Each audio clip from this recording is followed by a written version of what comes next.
Hello everyone, I am Arpita. Welcome to my video. আজ অনেক দিন পর হুট করে আমি আর দিদি বেরিয়ে গেলাম ভর দুপুরবেলা। এটার পিছনে একটা মজার কাহিনী আছে। দিদি আমাকে অ্যাজ ইউজুয়াল যেমন নিজের পুতুল ভাবে সেভাবেই আমাকে সাজিয়েছিল, আর আমি বলেছি আজ সাজিয়েছি যখন এখন ঘুরতে নিয়ে চল। আর দিদি আমাকে এই যে আরবান লঞ্চে নিয়ে আসলো। এটা কিন্তু বাজার বাস স্ট্যান্ডে পপুলারের ঠিক পাশেই অবস্থিত। রেস্টুরেন্টটা খুবই সুন্দর, খুবই ফটোজেনিক, আর এখানকার খাবারও টেস্টি। আমরা পিৎজা অর্ডার করেছিলাম, পিৎজাটা কিন্তু খুবই টেস্টি ছিল, আমার কাছে তো খুবই ভালো লেগেছে। দিদি এখন আমাকে সার্ভ করে দিচ্ছে পিৎজাটা। হুট করে এরকম মাঝে মাঝেই আমি আর দিদি ঘুরতে বেরোতাম। দিদির বিয়ের পরে ফার্স্ট বের হলাম, কারণ টাইমই পাওয়া যাচ্ছিল না এর মধ্যে। অনেক মজা করলাম দুই বোনে মিলে। আর এখন দিদির সবচেয়ে কষ্টের মুভমেন্ট, সেটা হলো দিদিকে এখন পেমেন্ট করতে হবে।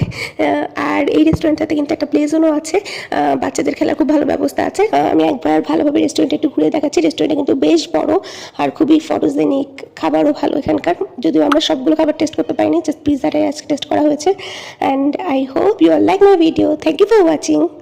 Love you all.